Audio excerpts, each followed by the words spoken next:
Hello everyone. Today we will talk about Section 18 of CGST Act 2017.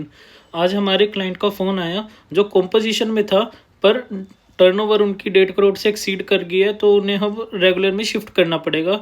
तो इस regarding उनका call था कि अब हम किस किस का आईटी से ले सकते हैं और किसका नहीं ले सकते।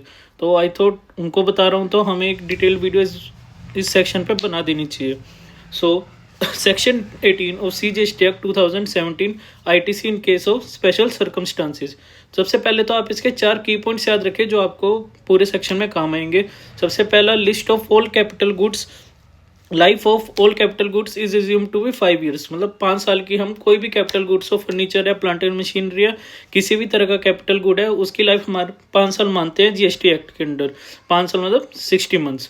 एंड जब भी हम आईटीसी अवेल करेंगे तो कैलकुलेशन होगी क्वार्टर्स में, और जब भी हम आईटीसी रिवर्स करने की बात करेंगे जिस भी सेक्शन में, तो हम उसकी कैलकुलेशन करेंगे मंथ्स में। और क्वार्टर जीएसटी के अंदर फिक्स होते हैं, April to June, July to सितंबर, अक्टूबर टू दिसंबर एंड जैन टू मार्च। ऐसे नहीं है कि आप मई से कोई भी क्वार्टर गिन लेंगे। जीएसटी एक्ट के अंदर हमारे 4 क्वार्टर फिक्स होते हैं कि अप्रैल से ही गिनेंगे, और ऐसे ही 4 क्वार्टर हमारे अप्रैल से, जुलाई से, सितंबर, अक्टूबर से एंड जनवरी से। सो सबसे पहले है हमारा case 1, composition to regular scheme. जब भी हम अब इसमें क्या है, सबसे पहला क्वेश्चन आता है पर्सन कब स्विच कर सकता है। तो इसका आंसर है जब मर्जी, ड्यूरिंग द ईयर, जब उसकी या तो टर्नओवर एक्सीड हो या फिर वॉलंटरी बेसिस पे वो कभी भी any time during the year इसमें स्विच कर सकता है कॉम्पोजिशन टू रेगुलर में। और आईटीसी किस पर क्लेम कर सकता है? ऑन स्टॉक्स और कैपिटल गुड्स। अब स्टॉक कौन सा और कैपिटल गुड कौन से? स्टॉक जो भी हमारा माल हमने ट्रेडिंग के लिए रखा है, और कैपिटल गुड्स जो भी हमारा फर्नीचर है, प्लांट एंड मशीनरी है, किसी भी तरह का एसी है, वो सब पे हम आईटीसी क्लेम कर सकते हैं। और कौन सी डेट का स्टॉक होना चाहिए? मान लीजिए हम 15 अप्रैल को शिफ्ट कर रहे हैं, तो 14 अप्रैल को जो हमारे पास कैपिटल गुड्स होगा, स्टॉक होगा, हम उसके ऊपर आईटीसी क्लेम कर सकते हैं। और आईटीसी इन केस 2 लाख से ऊपर है तो उसमें सर्टिफिकेट लगेगा किसका? बिल्कुल हमारा सीए एंड सीएमए का। सो किस पर आईटीसी क्लेम नहीं कर सकते? अगर आपके पास कोई इनपुट सर्विस का बिल है, कि रेंट का बिल है जिसपे जीएसटी लग के आ रहा है, या फ्रेट है जिसपे जीएसटी लग के आ रहा है, जो भी सर्विस की बिल है उसके ऊपर हम आईटीसी क्लेम नहीं कर सकते।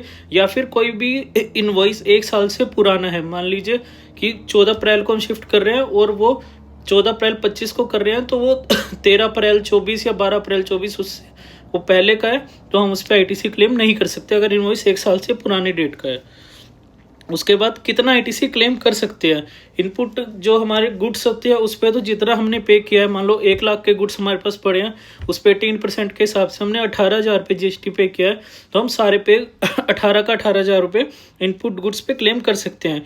कैपिटल गुड्स के लिए हमें कैलकुलेशन करनी होती है, जो मैंने आपको स्टार्टिंग में एक की पॉइंट बताया कि जब भी हमें आईटीसी क्लेम करना है तब हमने जो कैलकुलेशन करनी है वो क्वार्टर के हिसाब से करनी है। कि अब मैं इसको एक एग्जांपल से समझा देता हूँ तो आप ज़्यादा अच्छे समझेंगे। मान लीजिए एक जेठालाल है, उसने जेठालाल ने परचेज किया फर्नीचर 1 लाख रुपए का, और उस पर उसने जीएसटी भरा था 18,000 रुपये। 15 सितंबर को उसने परचेज किया था। अब वो शिफ्ट कर रहा है कॉम्पोजिशन टू रेगुलर में 1 अप्रैल 25 को। तो आईटीसी जो उसे नहीं मिलेगा, जो उसको माइनस करना पड़ेगा अपने उसमें से, माइनस मैंने आपको ये बताया, जो ये माइनस करना पड़ेगा, आईटीसी माइनस करना पड़ेगा 18,000 का 5% पर क्वार्टर और पार्ट ऑफ द क्वार्टर। तो 3 क्वार्टर की कैलकुलेशन कैसे हुई है? सितंबर वाला एक क्वार्टर हो गया, जुलाई, अगस्त, सितंबर, अक्टूबर, नवंबर, दिसंबर, जनवरी, फरवरी, मार्च। तो ये 3 क्वार्टर गिनेंगे। अब जो सेकंड क्वार्टर है जुलाई, अगस्त, सितंबर का, सितंबर के चाहे 15 दिन हो, हम उसको पूरा क्वार्टर मान के 5% की रिडक्शन कर देंगे। तो ये 3 क्वार्टर की रिडक्शन हो गई 15% की, 18,000 का 5% multiply 3 quarters 2700। So net ITC उसको कैपिटल गुड्स पे कितना मिलेगा? 15,300 का। सेकंड केस है हमारा रेगुलर टू कॉम्पोजिशन में। जब एक पर्सन इसमें कब स्विच कर सकते हैं? इसमें हम सिर्फ फाइनेंशियल ईयर के स्टार्टिंग में शिफ्ट कर सकते हैं। फाइनेंशियल ईयर मतलब 1 अप्रैल वाला, कैलेंडर ईयर नहीं, फाइनेंशियल ईयर 1 अप्रैल से ही हम रेगुलर से कॉम्पोजिशन में जा सकते हैं 60 डेज की एप्लीकेशन देने के बाद। अब इसमें पर जैसे हम आईटीसी अवेल कर रहे थे कॉम्पोजिशन से रेगुलर आने में, तो इसमें हमें आईटीसी रिवर्स करना पड़ेगा। अब किस किस पे आईटीसी रिवर्स करना है और कितना करना है। सबसे पहले तो जैसे स्टॉक पे हम पूरा ले रहे थे तो अब रिवर्स करने के टाइम भी स्टॉक पे पूरा रिवर्स करेंगे, और कैपिटल गुड्स पे प्रोपोर्शनेट आईटीसी रिवर्स होगा।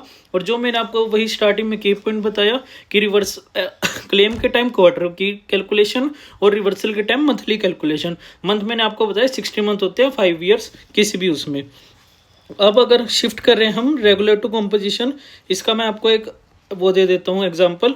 मान लो सेम एग्जांपल लिया हमने कि 1 लाख का उसने फर्नीचर परचेज किया और 18,000 पे उस पर जीएसटी पे किया, सेम डेट 15 सितंबर, और वो 1 अप्रैल से ही शिफ्ट कर सकता है, तो 1 अप्रैल से उसने कॉम्पोजिशन में आ गया। तो रिवर्स कितना करना पड़ेगा, रिमेनिंग लाइफ जो बची है हमें उसे रिवर्स करना पड़ेगा। सो 18,000 डिवाइड बाई 60 जो टोटल लाइफ है, मल्टीप्लाई 53 मंथ्स, 15,900 रुपये। अब हमने जो 7 मंथ माइनस करे हैं, ये करें सितंबर से लेके 15 सितंबर है तो सितंबर का पूरा मंथ, और मार्च तक हो गए, सितंबर टू मार्च 7 मंथ्स, तो हम वो 7 मंथ का आईटीसी रिवर्स कर देंगे। ओके, सो थर्ड हमारा पॉइंट है केस 3, एग्जम्प्ट गुड्स और service made taxable, follow entire procedure from of shift from compo to regular. मान लो हमारा कोई भी एग्जम्प्ट गुड था जो पहले, अब सरकार ने नोटिफिकेशन से रूल्स उसको टैक्सेबल कर दिया है, तो हमने जो मैंने आपको सबसे पहला केस बताया ना, ये कॉम्पोजिशन टू रेगुलर में करते हैं, तो सेम प्रोसीजर से आप उन सब पे आईटीसी क्लेम कर लेंगे। और टैक्सेबल गुड्स अगर एग्जम्प्ट कर दिया, जो पहले टैक्सेबल थे पर अब सरकार ने एग्जम्प्ट कर दिया, तो उस पर आपको सारा पे आईटीसी रिवर्स करना पड़ेगा। उसका प्रोसीजर आपका सेम रहेगा रेगुलर टू कॉम्पो वाला, केस 2 वाला।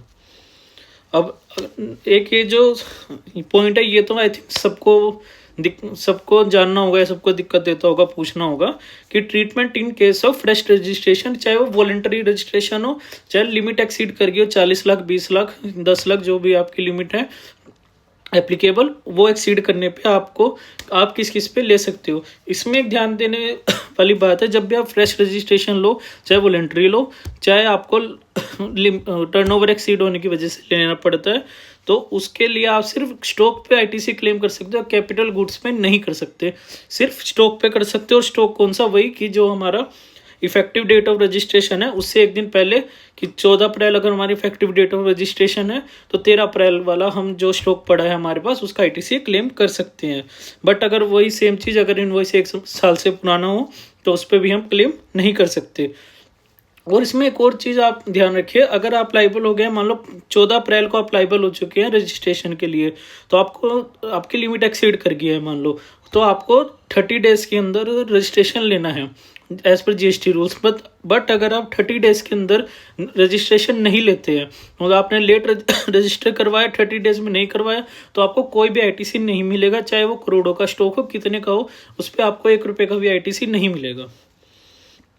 Next, amount payable in case of sale of capital goods.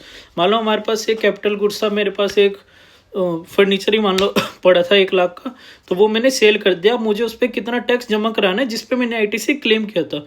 I repeat कि जिस पे आईटीसी क्लेम किया था उसी पे ही सेल के टाइम आईटीसी हमें वो टैक्स पे करना है, नहीं तो नहीं करना। अगर मान लो कार है जिसमें हमने आईटीसी लिया ही नहीं, तो हमें उसके सिर्फ प्रॉफिट वैल्यू पे करना होता है, उस पर पूरे पे नहीं लगता। जैसे मैं इसके लिए हमें क्या होता है, सबसे पहले तो ट्रांजैक्शन वैल्यू और ITC taken at the time of purchase -5% पर quarter of part of the quarter whichever is higher. ये इन दोनों में से जो हम कैलकुलेट करेंगे, जो हायर आएगा हमें उस पर ही पे करना है। तो सब इसके लिए भी एक एग्जांपल देता हूँ मैं आपको। मान लीजिए जेठालाल, वही सेम एग्जांपल से ही चल रहा है ताकि आपको कंपैरिजन समझ में आए। उसने एक फर्नीचर परचेज किया 18% जीएसटी के साथ 10 लाख का 19 सितंबर को, एंड उसने सोल्ड कर दिया 15 मई 2027 को 5 लाख पे। तो सेल वैल्यू क्या है हमारी 5 लाख। तो मैं आपको एग्जांपल दे रहा था कि जेठालाल ने परचेज किया फर्नीचर 10 लाख रुपए का, जिसपे उसने 18% के हिसाब से आईटीसी और जीएसटी पे किया। अब उसने वो सोल्ड कर दिया 5 लाख रुपए में। तो सबसे पहले हम 5 लाख पे 18% निकालेंगे, डेट इज 90,000। एंड देन अगर हम आईटीसी हमने पे किया था 10 लाख का 18%, 1,80,000 रुपये। अब उस 1,80,000 रुपये में से हम 5% रिडक्शन करेंगे पर क्वार्टर और part of the quarter. Part of the quarter मैंने आपको बताया कि अगर पूरे क्वार्टर के 2 दिन भी आ जाते हैं, 1 दिन भी आ जाते हैं, हम उसको पूरा क्वार्टर ही कंसीडर करते हैं। तो 1,80,000 पे 5% मल्टीप्लाई 8 क्वार्टर्स। 8 क्वार्टर्स हमने कैसे गिने हैं? सबसे पहले हमारा सितंबर वाला एक क्वार्टर हो गया, जुलाई अगस्त सितंबर, अक्टूबर नवंबर दिसंबर, जनवरी फरवरी मार्च। ये हो गया हमारे पास 3 क्वार्टर 2025-26 के। उसके बाद 26-27 के 4 क्वार्टर, 4 और 3 7, और एक क्वार्टर हमारा हो गया 2027 वाला, डेट इज 8 क्वार्टर्स टोटल। सो 1,80,000 का 5% मल्टीप्लाई 8 क्वार्टर्स, तो ये 72,000 रुपये हमें माइनस करने हैं 1,80,000 में से, और जो बैलेंस आया 1,08,000 रुपये। अब हम इसको कंपेयर करेंगे 90,000 से, दोनों में से जो हायर है डेट इज 1,08,000, तो हमें उस 5 लाख की जो हमने फर्नीचर सेल किया है उसके ऊपर हमें 1,08,000 रुपये गवर्नमेंट को पे करने होंगे। So that's all for today. अगर आपका कोई भी सजेशन है, कुछ भी पूछना है, कोई भी क्वेरी है, या आप मुझे कुछ सजेस्ट करना चाहते हैं, प्लीज़ इस मेल पे मेरे को लिख दीजिए आपको, और इसकी जो PDF है वो आपको मेरे डिस्क्रिप्शन बॉक्स में मिल जाएगी। Thank you.